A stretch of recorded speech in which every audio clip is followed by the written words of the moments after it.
Hi everyone, and welcome back to my sewing channel. I am in my sewing room as always, and as always it is a mess, but I'm slowly working on it. I thought I would come in for a midweek video to talk about Halloween. Halloween was yesterday, and I'm still in the spirit because I have my Halloween shirt on. I've made this. This is with a doodle fabric that was from Joann's, and then just a piece of like a poly knit.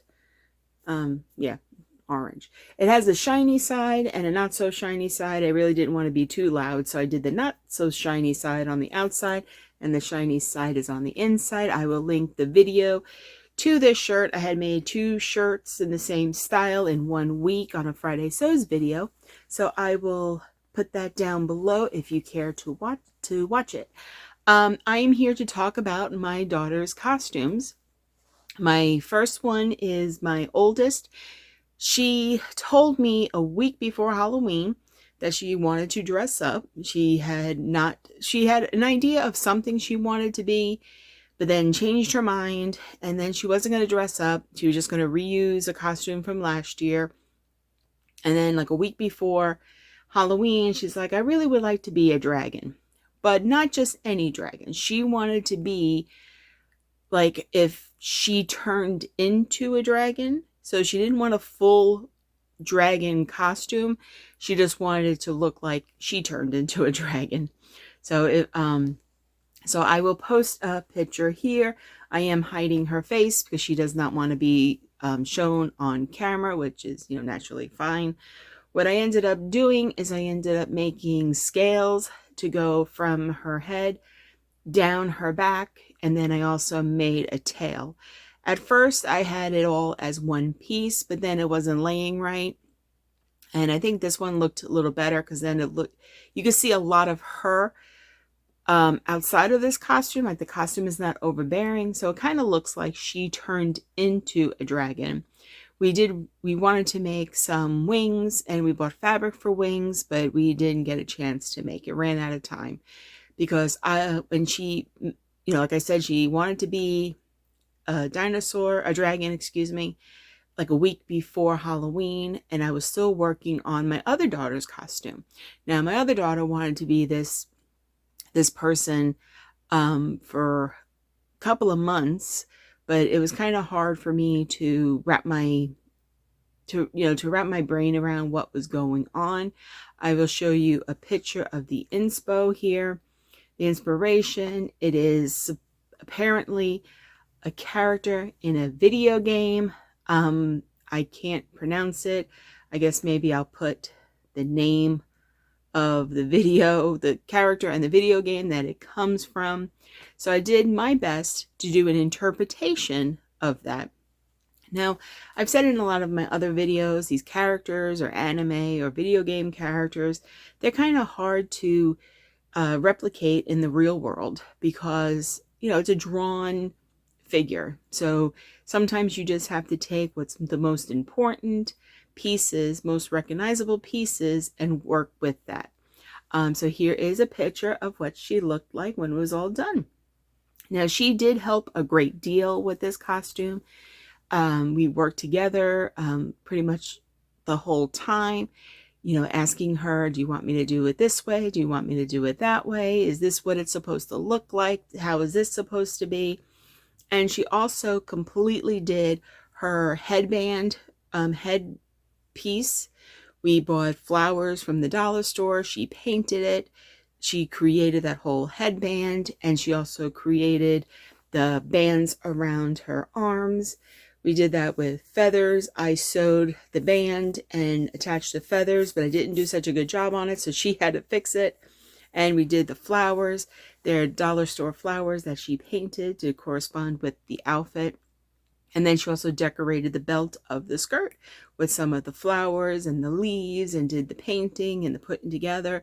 So it was very, very much a combined effort. So, and I'm really pleased with how it came out. Now, that fabric that I used for her skirt was kind of that thin fabric that I did on my fabric haul a few weeks ago. I'll post a link to that video down below as well.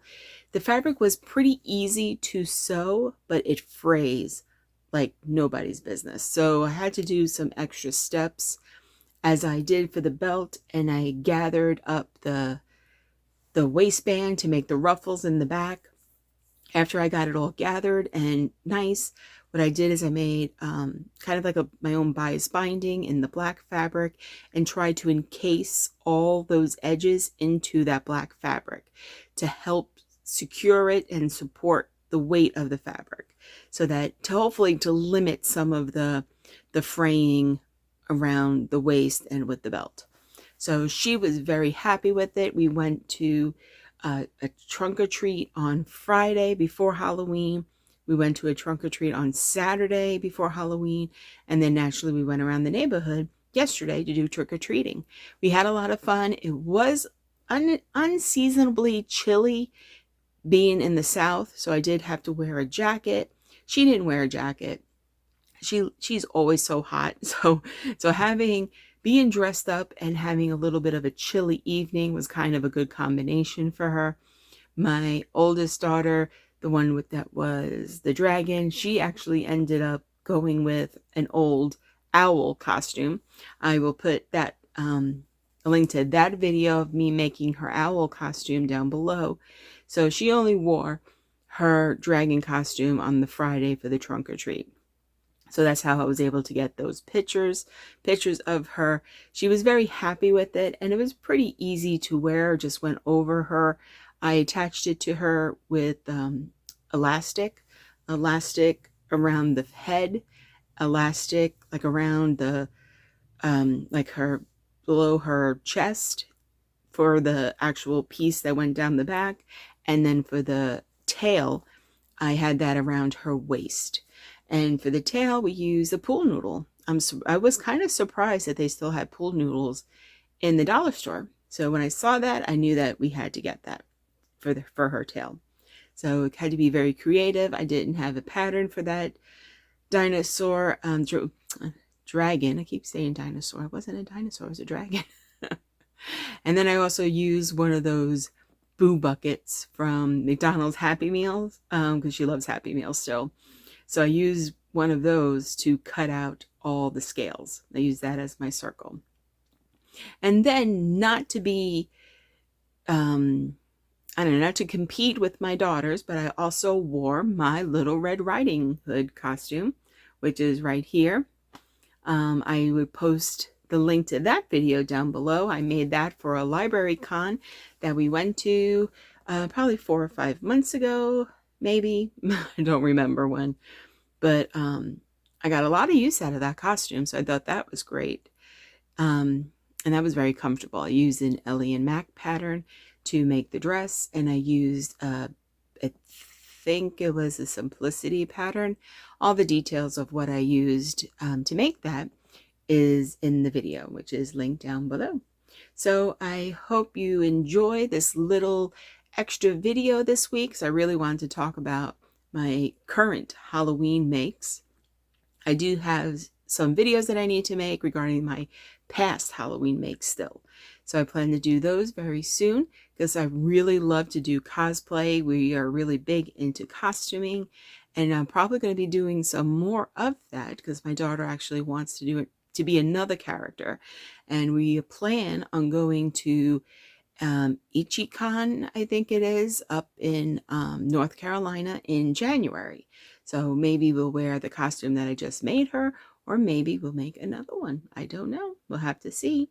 I don't really have too much on my plate right now, so it is a possibility. So please give this video a thumbs up if you like seeing what I make, and also subscribe so that you don't miss any other of my cosplay costumes or my Friday sews or fabric hauls. I do a lot of different things on this channel, mostly all pertaining to sewing in some kind of way. And I hope you will join me for all those adventures. So where you are, I hope the sun is shining. I hope your family is healthy. I hope you all had a safe and fun Halloween and whatever you did, or if you celebrate the holiday.